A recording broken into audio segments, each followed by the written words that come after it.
We have two great presentations to sort of finish up our afternoon session. So we're going to try to reassemble the band here and get things rolling. A couple folks came up to me because maybe they missed the announcement that I made earlier. We have identified that there are some issues with people logging in and getting CME credit at GW. We've reached out to the office to get that fixed. You should have 90 days to connect with the office and get credit for today's presentation. And as soon as we get things fixed and working again, we'll send a message out to all the different folks who've registered for the meeting. My apologies for the inconvenience. We don't control that part of the program, but we are committed. If you've committed the day to, and your days are important to be here for shared learning and connecting with your colleagues, we want to make sure that, you know, we're delivering on the CME for that sort of stuff. So with that, we are moving to our last two presentations, which are areas that we also see in practice a lot and produce a lot of challenges around collaborative care and improving care. So I want to invite up Dr. Kaviany. There we go. There you are. She's going to chat with you about how we can improve collaborative care for asthma. Thank you.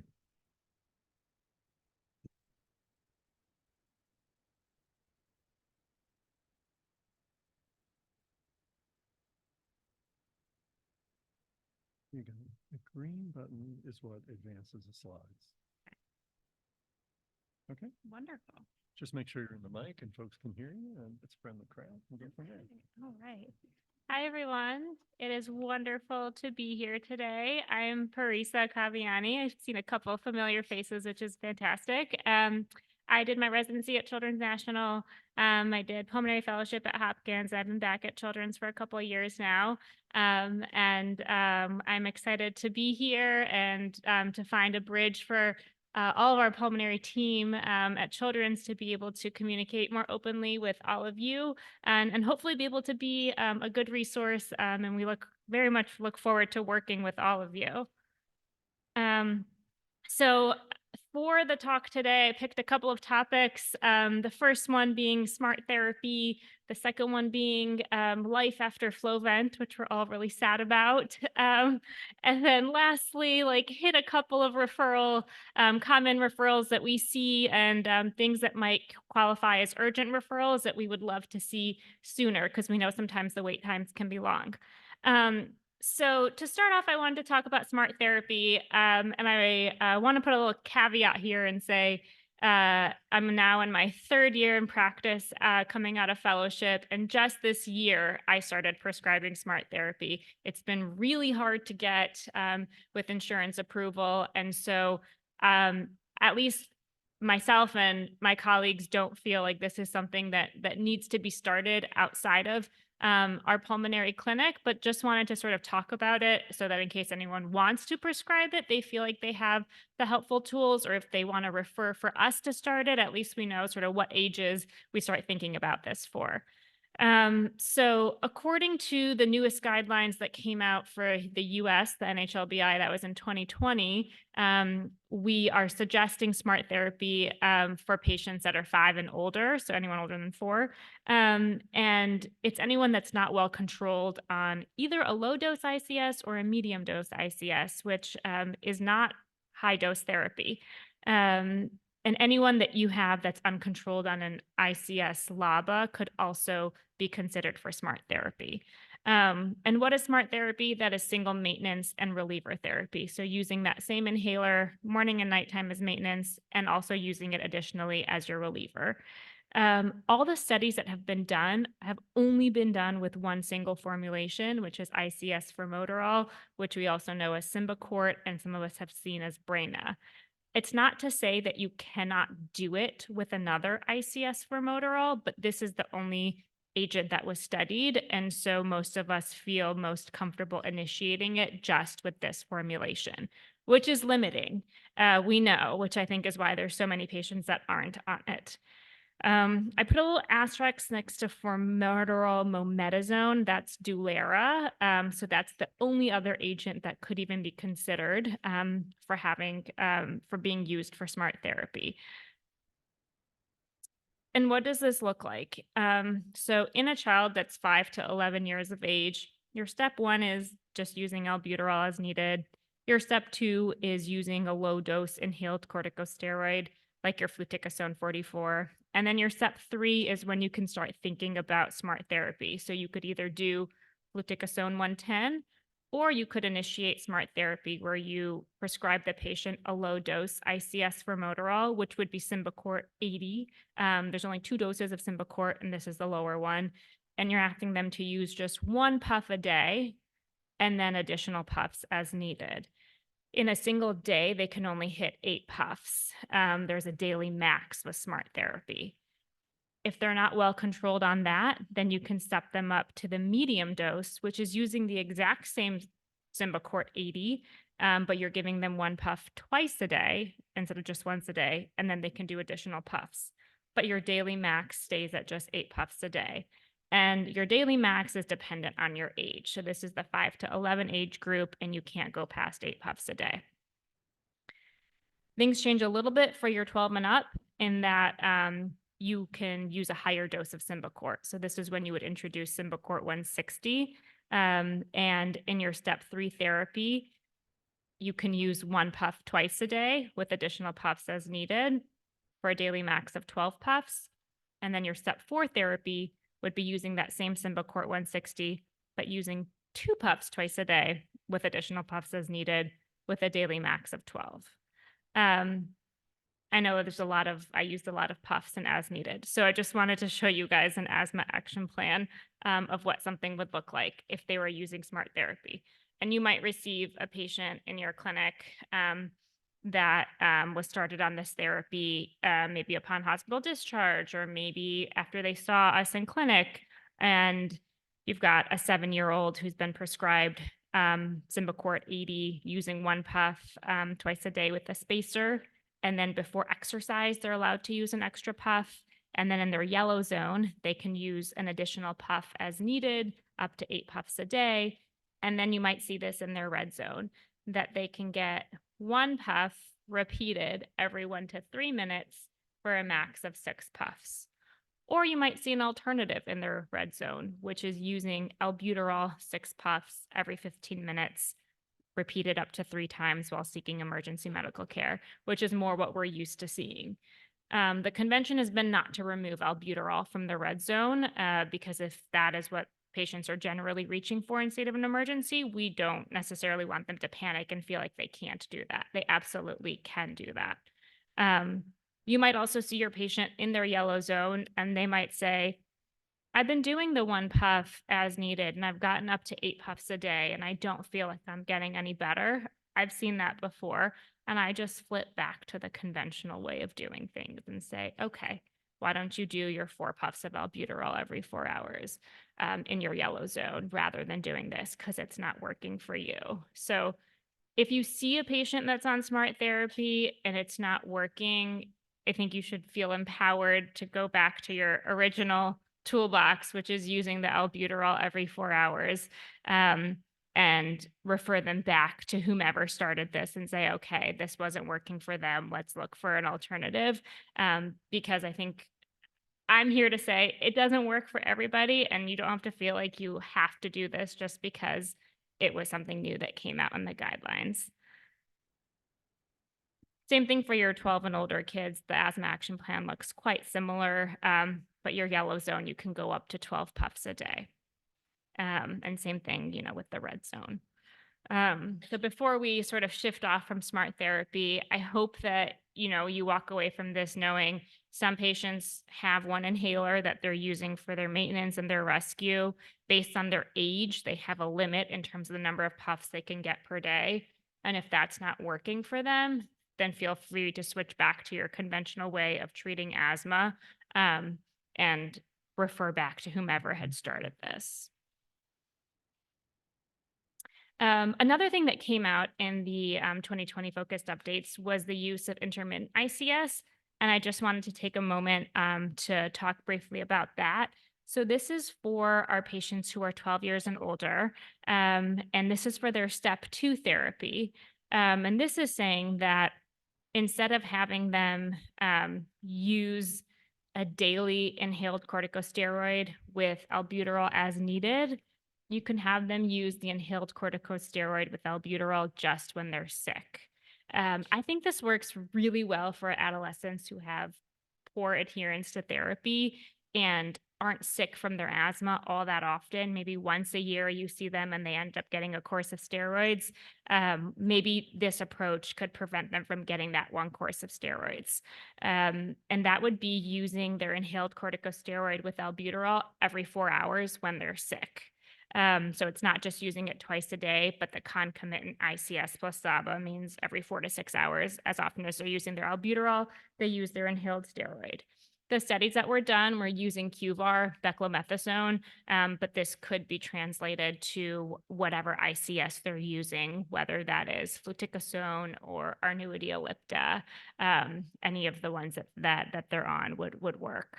And the thought being that giving them some topical inhaled corticosteroids may help to prevent the need for oral corticosteroid therapy in the setting of an acute exacerbation.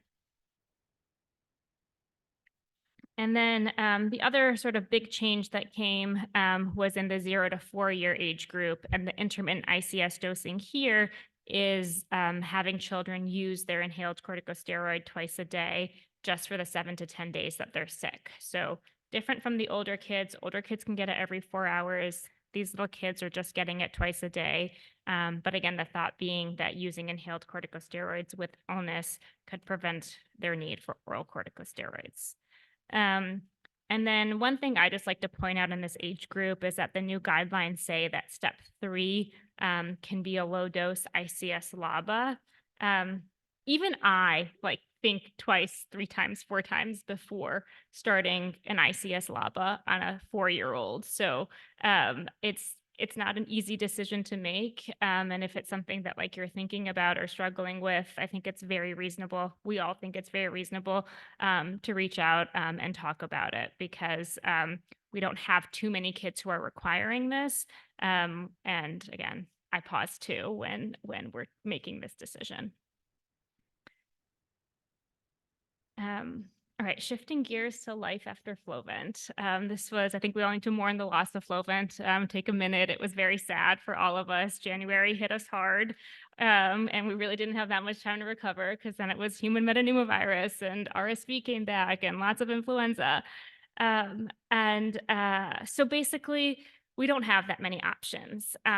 I've divided the age groups here. I myself use around age 8 or 9 to decide if a kid could handle something other than a meter dose inhaler with a spacer. Around the age of 9, kids start to being able to hold their breath for 10 seconds, and that's really when we can start to consider using a dry powdered inhaler. I think if you're trying to use that in someone younger than 8, they've got to be super mature and be able to sort of demonstrate to you in clinic that they're able to use adequate technique. So when it comes to using an inhaled corticosteroid that comes in a meter dose inhaler or HFA format, we really only have 2 options on the market: fluticasone and mometasone. Mometasone is also known as Asmonex. They all come, or I should say both of these medications come in 3 doses. So you can just convert low dose, medium dose, high dose, and you've got alternatives here for each medication, fluticasone and mometasone. If you're trying to prescribe an inhaled corticosteroid for someone that is 0 to 8 years of age, and insurance is only giving you the option to use a breath-actuated inhaler or a dry powdered inhaler, you can absolutely request a prior authorization. And we have evidence to support that the medication that's on formulary, that's a breath-actuated inhaler or a dry powder inhaler, is not going to work. For kids who are older, it's very reasonable to try a dry powder inhaler or a breath-actuated inhaler that's on formulary. So that's QVAR Retahaler, the Pulmicort Flexhaler has become a popular one on formularies, the Asthmanex Twisthhaler, and then Arnuity Ellipta, which is also fluticasone, are some common ones that are on formularies in DC, Maryland, and Virginia here. So when requesting a prior auth for kids that are younger than 5, this is the language that I typically try to use. Explaining that the formulary alternative, whatever it is a dry powder inhaler. And due to the patient's age, the dry powder inhaler is not acceptable for adequate lung delivery. And then specifically the GINA guidelines, which are our asthma guidelines that come out every year. It's the international asthma guidelines, say that for children 5 years and younger, a pressurized metered dose inhaler, that's our typical MDI, with a valved spacer chamber is the preferred delivery system. So I plot this one sentence into that prior auth request for kids that are younger than 5 because it's easily supported by this guideline. The kids that are in that 5 to 8 age group are a little bit trickier. I put a QR code in here, which is the paper that I'm referencing that has these bullet points. But basically this paper says that for kids that are in the, that they did a study and they looked at the use of a dry powdered inhaler for kids ages ranging 5 to 12 years of age. And they found that there was limited drug delivery. And they attribute this to the fact that kids have lower lung volumes and reduced airflow, which leads to variable effectiveness of the delivery of the dry powdered inhaler. And along with that comes significant risks of underdosing the medication, which can lead to ER visits and hospitalizations.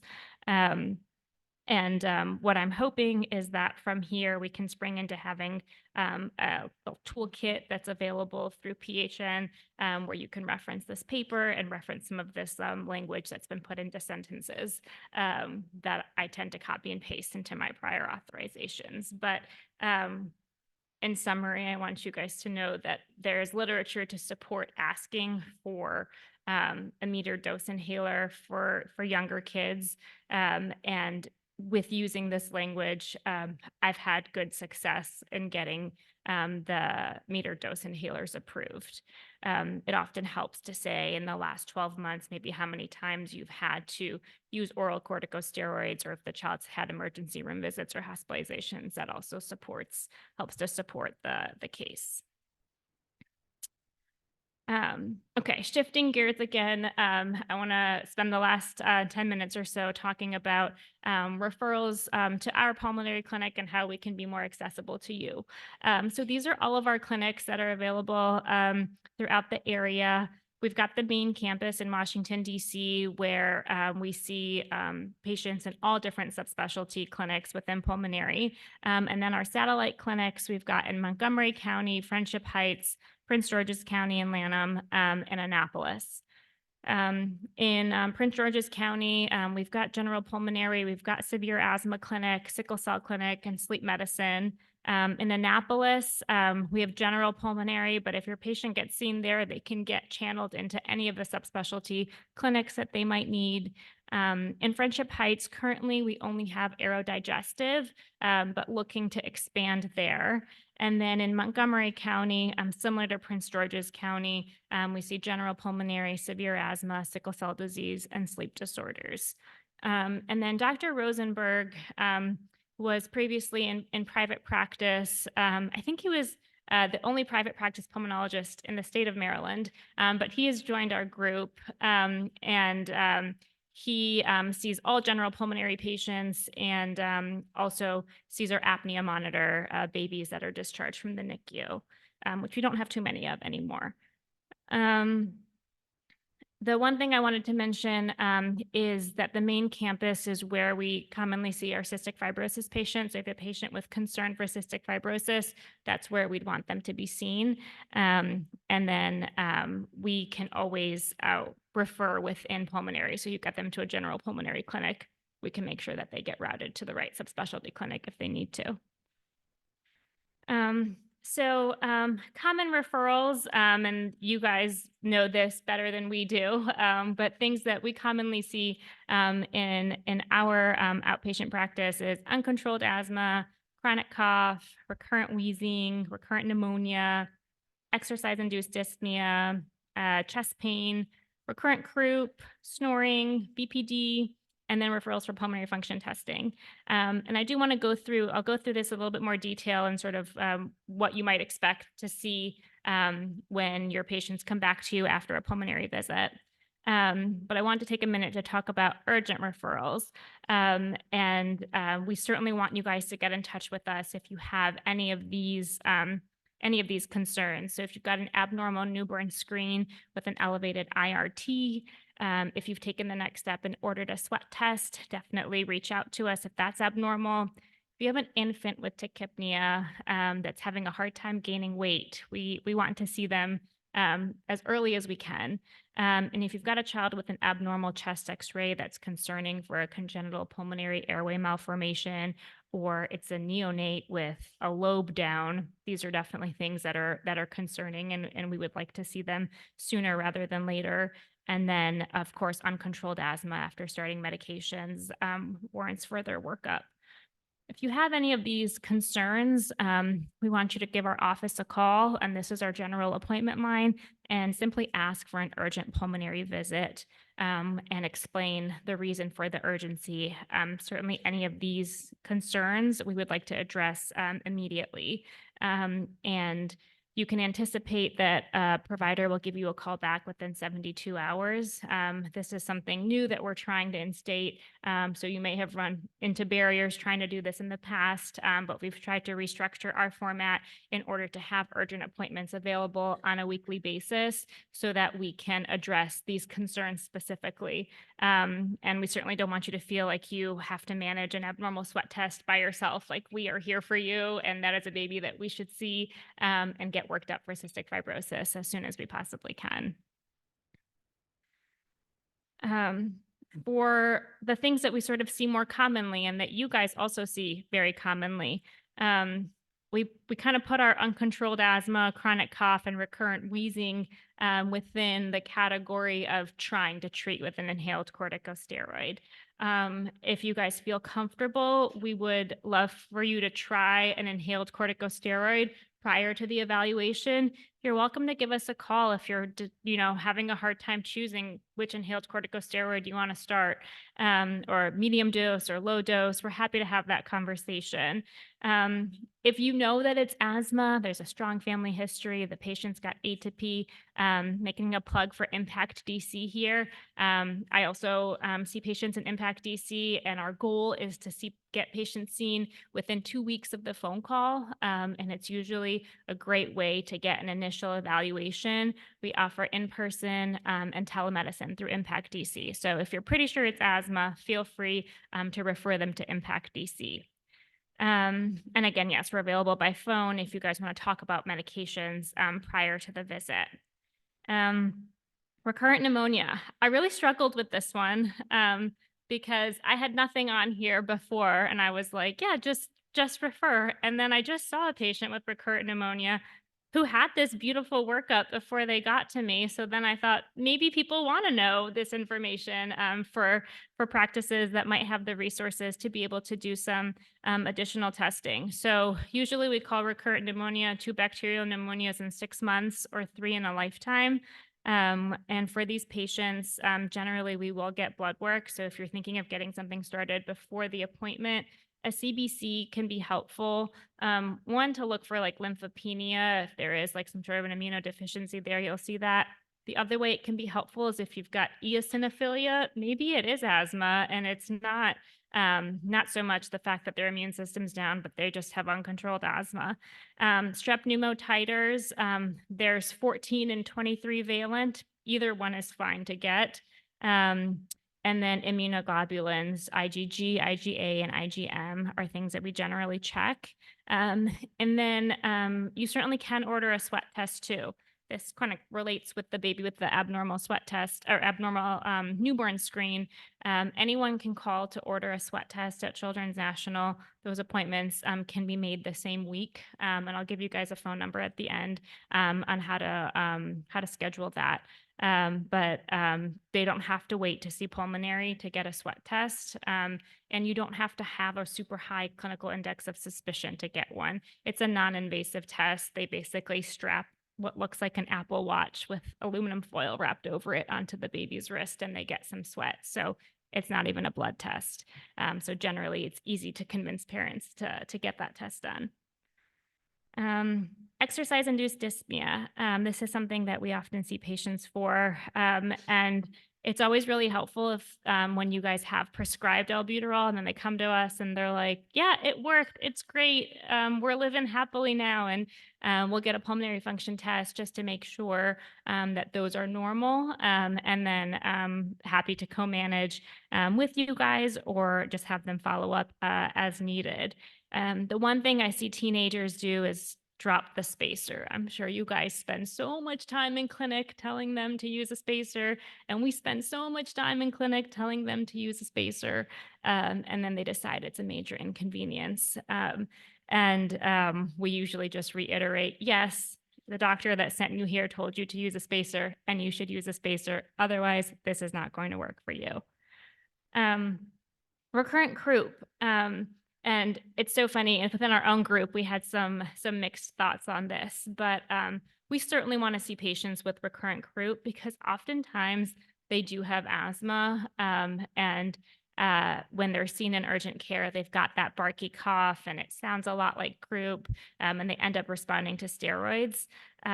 Sometimes we will refer to ENT if you're getting upwards of 4 courses of steroids for that barky cough, and everyone thinks it is croup and not asthma. There could be an abnormality of the airway, like they could have a cyst there, or some congenital narrowing, or maybe they're at risk for subglottic stenosis. So for any of those reasons, we may also refer to ENT. So it wouldn't be unreasonable to refer to us and to ENT, but if you have a suspicion for it being lower airway versus upper airway, you might want to stagger the timing of those referrals. Snoring and OSA. So again, lots of different practices with this, but I will say the TNA sometimes is considered before a sleep study is done. So if your patient comes to you and shows you this video of horrible snoring with apneic pauses, go ahead and refer to ENT. A lot of our ENT providers will do a tonsillectomy or an adenoidectomy prior to getting a sleep study. Some of them will want that more urgently, but the ENT providers can also order a sleep study, and they do. So if you have strong clinical suspicion for adenoid or tonsil hypertrophy, go ahead and refer to ENT, and you can co-refer, at the same time, but you might get faster intervention with the ENT referral. And then lastly, for pulmonary function testing, we'll try for any kid that's 5 and older, but ideally 6-year-olds are better candidates. But anyone younger than that, we don't do infant PFTs. And so just to keep that in mind, if you want PFTs, your patient should be at least 5 years old, but ideally 6 or older. And then lastly, I'll just mention, you guys see patients with multiple different conditions, and some of them are not primary pulmonary conditions, but there are several conditions with pulmonary manifestations. And while these wouldn't be necessarily urgent referrals, keep in mind, we do like to see these patients as well. So if you've got a CDH baby or a TEF baby, a patient with complex congenital heart disease, neuromuscular disease, any chest wall abnormalities, whether that be pectus or severe scoliosis, sickle cell disease, and transplant patients, whether that's solid organ or BMT. And then, of course, patients with rheumatologic conditions can always have pulmonary manifestations as well. And so we would love to see these patients and manage them with you. Last thing I'll say is a couple of email addresses. We've got a cystic fibrosis center, and where we see all of our patients with cystic fibrosis. We've got a BPD clinic, and our BPD program is available by email for urgent referrals or urgent questions. Severe asthma clinic. Yes, we've got specific qualifications for severe asthma, but in general pulmonary, we're happy to see any of your asthma patients with uncontrolled asthma. And then our aerodigestive clinic. So if you've got a patient that needs at least 2 of the following, which would be pulmonary, ENT, or GI and speech, then aerodigestive may be a good fit for your patient because they can get to see everybody in one visit. And families, it ends up being like a 2-hour visit, but at least it's one location with everyone in the same room. And there's a conference at the end of the visit where they come up with a treatment plan. And the last thing is helpful phone numbers. So our urgent referrals number, that's also our appointment line. We've got our sweat test number, our sleep study line, and then Impact DC. And then just want to make a plug that if you get an abnormal newborn screen with an elevated IRT, please feel free to order that sweat test and let us know ASAP if that's abnormal.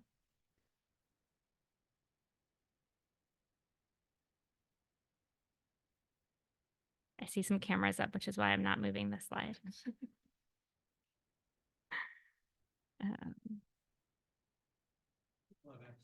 Great. Okay. So that's all I've got. Thank you guys so much.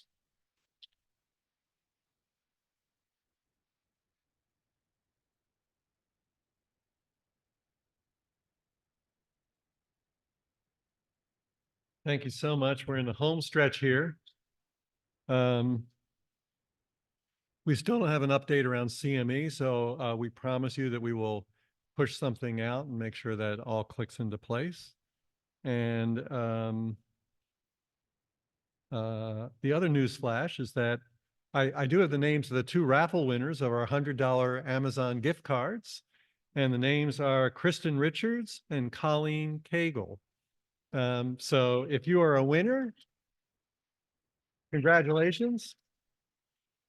But we are all winners. But you two will get the Amazon gift card emailed. It'll be emailed to you. Okay. All right. Finally, to take us home, and we appreciate all of you who are hanging around all day. We're actually trying to finish at 4:30 so that everyone can sort of get out at a reasonable hour.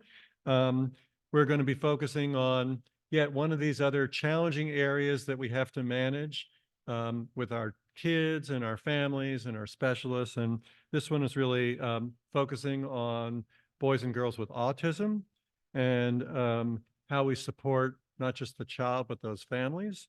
And I'm glad to introduce Doctors Inge and Register Brown. Did I get it right? Inge. I'm sorry. That's good. Come on up. It's a friendly crowd. They don't bite. The green button advances the slides like that. Perfect. And just make sure you're speaking to the mic. Great. Thank you. Okay. Thank you. All right. Hello, everybody. Thank you so much we're so excited to be here, honestly, to be able to share out a little bit about our collaborative care models for working with autistic children and their families. And in the process of this work, we've developed some tools that we think are going to be really helpful for providers and that you can share with your families. So we're just so happy to be able to have the opportunity. These are the objectives for the talk. And we can't start an autism conversation without really just grounding ourselves in the status, the current status of autism services. This is not a phenomenon for the DMV area. This is a national phenomenon and international at autism centers. So everyone's familiar with the increasing rise in prevalence steadily over last several decades. And it's really the common practice of referral to autism centers that's resulted in a real crisis, bottlenecking at the point of service for autism, for families seeking autism services. From the Autism Center perspective, this is not a good feeling, and we feel very flooded with intake, and waitlist management has become a part of conversation just generally, and that's shared across autism centers in our country. which primary strategies for managing that is periodic waitlist closures, which also feels terrible.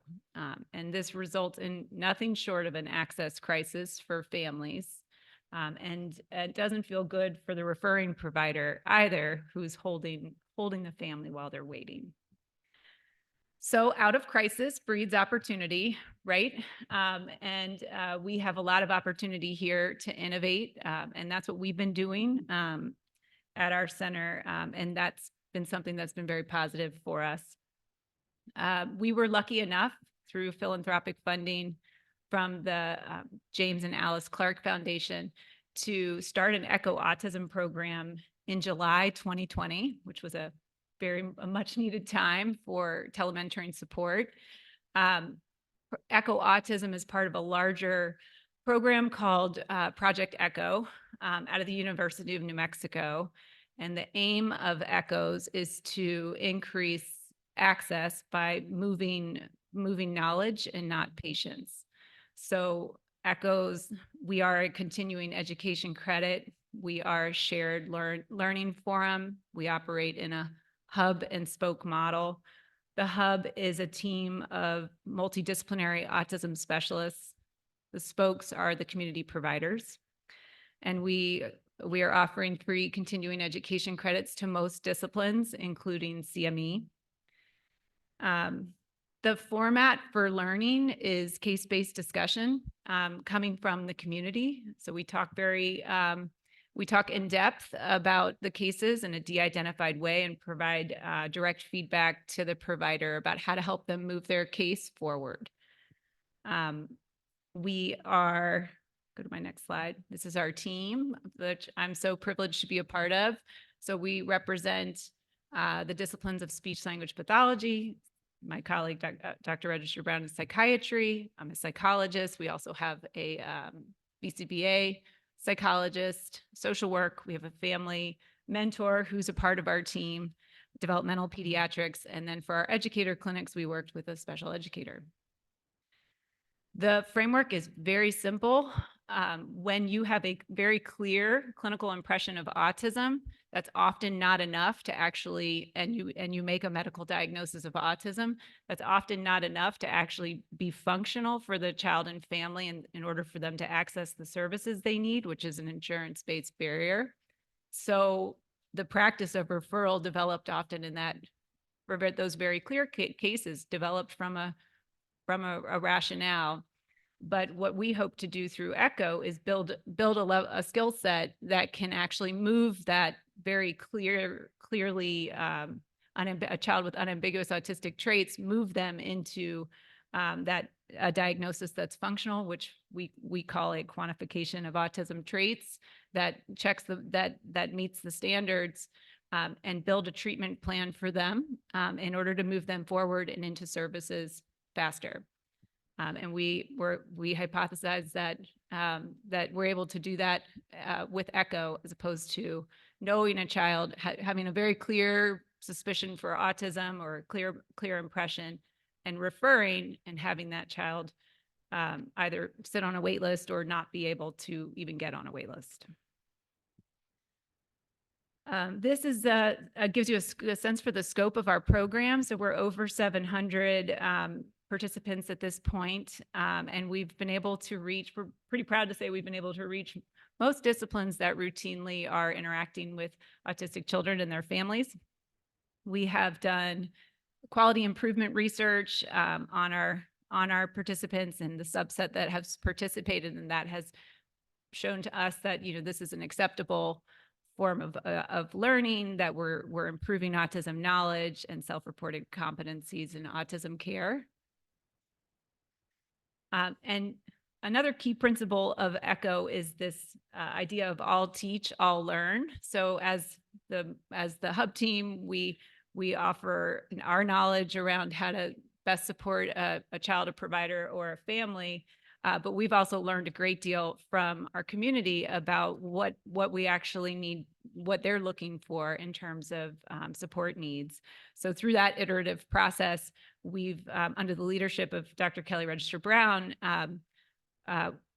written a guidebook for providers, with a lot of supports also for your families, to really go beyond like a resource navigation tool set and really move into conceptual thinking around autism, really touching on, the kinds of things that we know are hard for providers to manage in conversation. We wanted to address those specifically in our guidebook as well. So that's what we're going to do at this moment, is really try to give you kind of a broad overview of the guidebook and the rationale, the conceptual framework, but know that the details are there.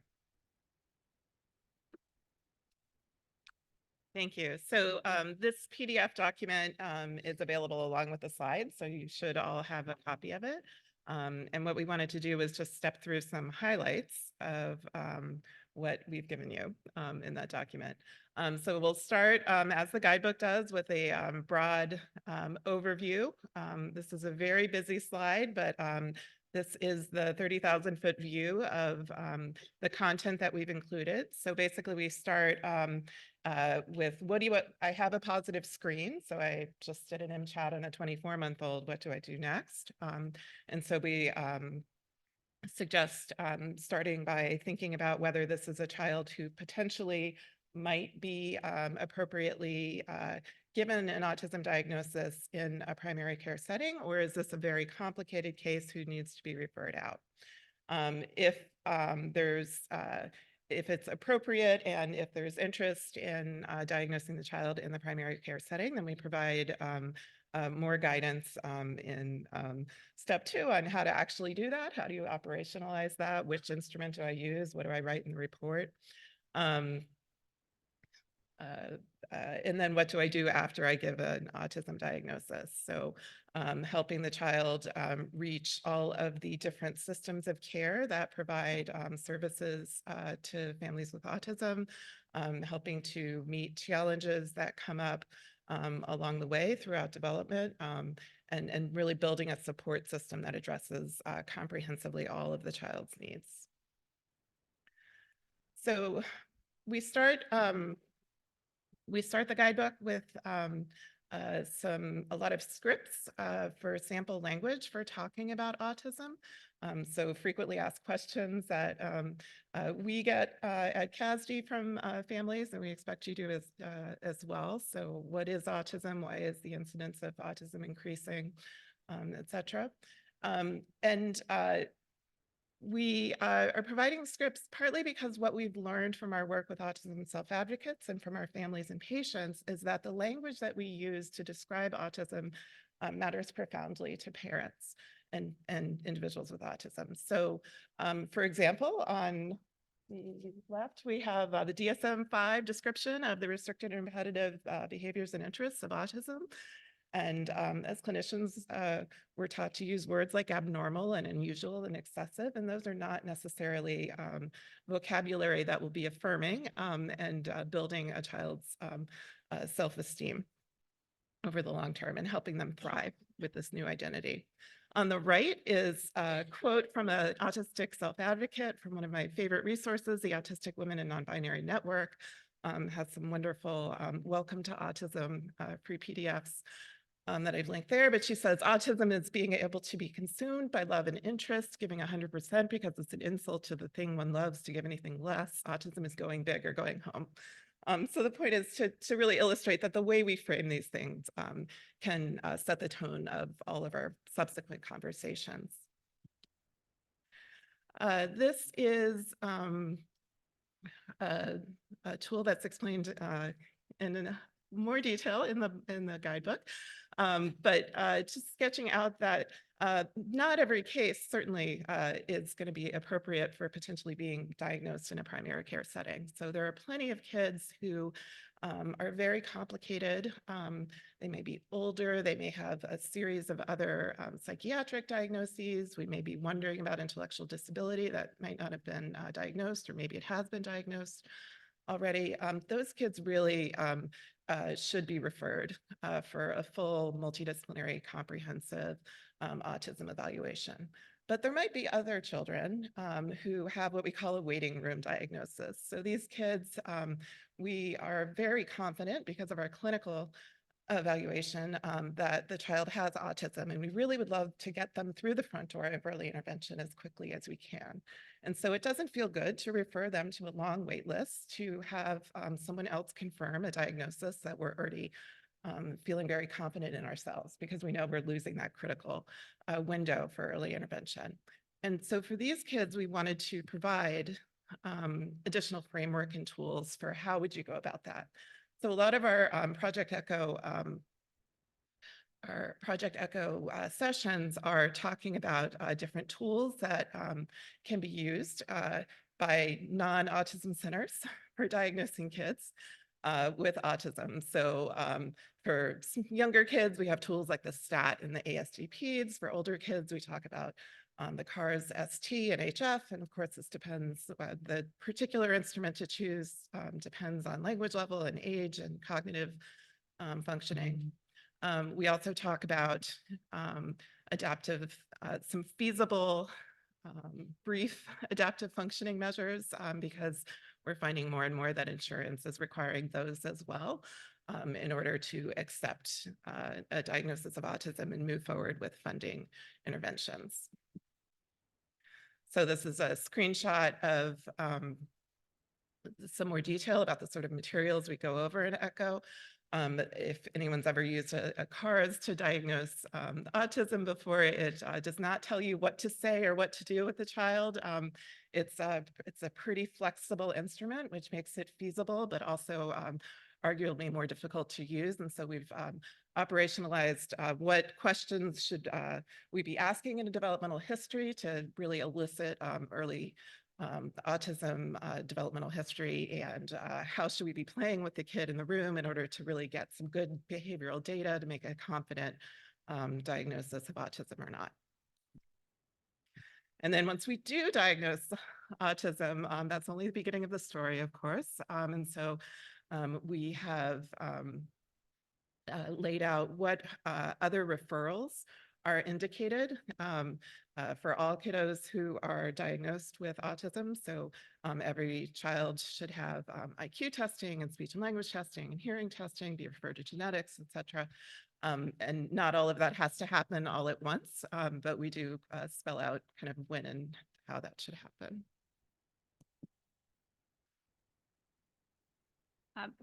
So learning from our community providers, we've learned that barriers might be around knowing the diagnostic tools, knowing how to use them, but also that next step of developing a treatment plan. So we wanted to really move away from this idea that every child needs something like speech, OT, and ABA, and go with a framework of much bigger thinking around lifespan needs and the domains that we really want to be thinking about as providers that are relevant for autistic children and their families. So again, 30,000-foot view of how we really should be thinking, and this thinking driving our recommendations for treatment for our kids. But we want to think about their evaluation needs, school needs, well-being needs, sensory needs, communication needs, comorbidity, including potential safety needs. Family should always be, there should be a specific thought in your brain around what this family might need. Behavioral needs, which could include things like social skills therapy and executive functioning interventions, and transition to adulthood needs.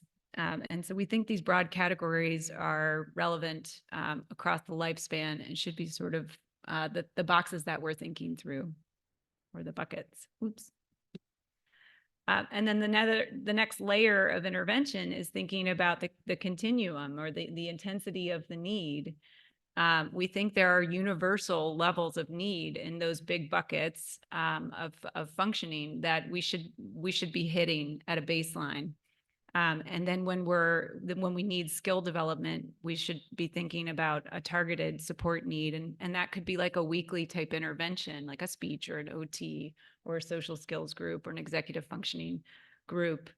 And then at the high end of the triangle is this idea about intensive needs. And in autism, intensive needs could be around skill development. We're maybe thinking about a comprehensive communication program or a comprehensive behavioral program. It could also be that intensity is elevated around safety needs or for a child in crisis. So see if I can go back. So you can see in our circle of need, there's this idea that intensity is not static. There are times when intensity needs to be high, and there are times where it can be less. And there's also a basic need in there that we need to be thinking through. If I have time, I think I do.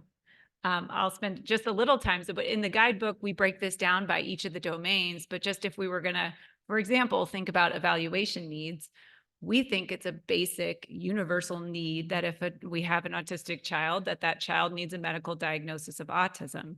We also think it's a universal need that they need an educational evaluation. We know that kids with autism, school setting is going to be a primary intervention setting for them. So we want to make sure that and not all kids with autism are going to qualify for formal supports via an IEP or a 504, but we want that evaluation to happen to make sure we haven't missed an opportunity for them to have the support they need. Targeted supports for evaluation needs, I like to think of just good periodic evaluation that would be associated with treatment. So if a child is getting speech language therapy, we should have an evaluation at least every year to mark the progress and update treatment goals. The intensive need in the space of evaluation really which we include things like multidisciplinary evaluation, neuropsych evaluation, deep dive evaluation, psychiatric evaluation. We think about that at key developmental touch points or moments where there's concern for comorbidity or interfering behaviors that would impact the treatment plan. That would be one way to walk through this. And you can read about the other ones in the guidebook. For the end of this talk, we just wanted to step through some particular tools that are included in the toward the back of the PDF document that we've given you. These are two parallel documents. The left is for providers and the right is intended to be a handout for families, talking about what are the universal referrals that every autistic child should be offered at least once while living in the state where they live now. So if they move states, then they have to start over with this. So this is things like making sure that they have both educational and medical diagnoses of autism, making sure that they are on the wait list for the Medicaid waiver funding in their state, the Department of Disability Administration, et cetera. So on the left, we talk about that in general terms for providers, and on the right, we have links to how to do that in DC, Maryland, and Virginia for families. We also have spent a fair amount of time documenting our top, we surveyed our autism colleagues and came up with our top recommendations for commonly seen issues that arise during development. Toileting, feeding and eating, puberty, et cetera. And we have included links to our favorite resources, all of which are free for your reference. Autism runs in families very often. So many times when we're explaining autism to parents, it's helpful to have visual supports available. And so these are visual supports that we use for explaining what autism is to families in our center. For example, when we talk about autism, we're talking about the broad combination of two domains of traits, social and communication differences, restrictive repetitive behaviors and interests, et cetera, and kind of explaining stepwise what autism is. So we're all starting with a shared vocabulary. When I am treating autistic kids or trying to evaluate emotional functioning in autistic kids, we use the visual rating scale on the right about feelings, because asking a child with significant interoception and alexithymia difficulties whether their anxiety is better this week is not a salient question very often. So I'll pull out my rating scale and I'll say, I know this looks like it's for little kids. I'm sorry, I use it for everybody, including grownups, and I cover up worried and angry and just show sad and say, this guy's feeling very sad, medium, kind of happy, very happy. How are you right now?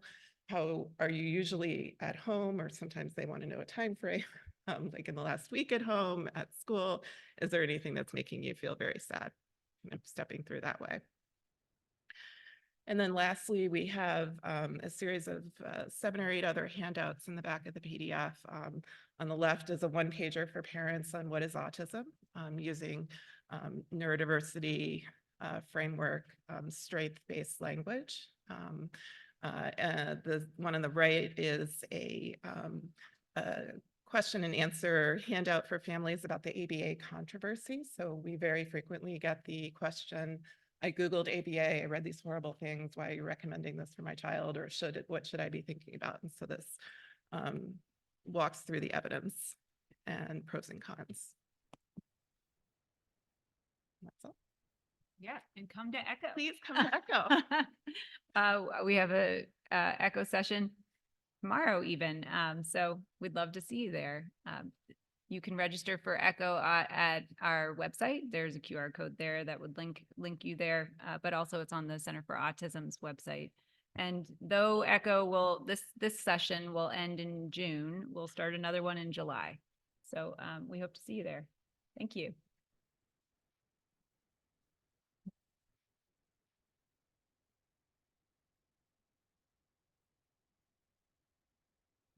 Any questions from our audience? Thank you all for a great presentation. So congratulations to you all for being here all day. The CME, we pointed out there's some hiccups or glitches when you try to do this online. We will get that clarified and functional, and we will push it all out by email. So you should have 90 days to be able to claim your CME credit. This program really wouldn't be successful without you all being here and your participation. So I want to thank you and invite you to please drive safely. 2 other information things. We are recycling name tags. So as you leave, drop your name tags with our crew or in the bucket. And then the last thing, don't ask me why, but I'm told that when you leave the parking garage, you only need to insert the second ticket that you got, the voucher here up here, the one that says meetings and events, thank you and have a good day, and that should work and get you out.